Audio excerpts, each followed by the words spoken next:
10 ans et je suis actuellement au conservatoire au CAR de Paris. Par exemple, oui, au niveau de l'articulation, c'est vrai que souvent le son, quand il est imprécis, c'est en fait on n'articule pas et ça, j'avais jamais remarqué.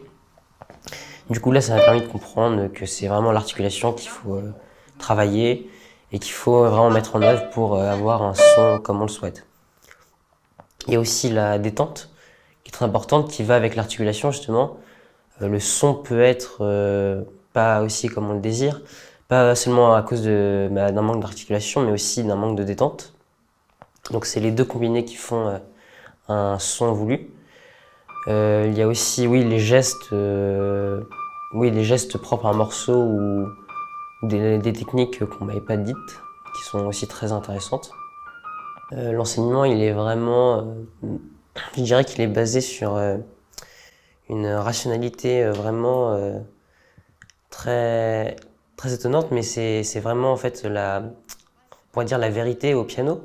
C'est-à-dire que tout ce que j'ai appris ici, c'est vérifiable et c'est vrai en fait. Par exemple, j'avais parlé du son. C'est vraiment vrai que par exemple, c'est l'articulation et la détente qui font le son voulu. Et non pas, ma madame Fougero m'a dit par exemple, je posais des fois les doigts au lieu d'articuler. L'approfondissement vraiment intense de l'étude d'une partition, enfin d'un morceau.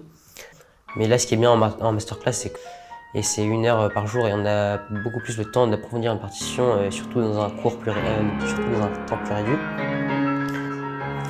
Justement, c'est vraiment cet enseignement très spécifique qu'on m'avait jamais enseigné avant.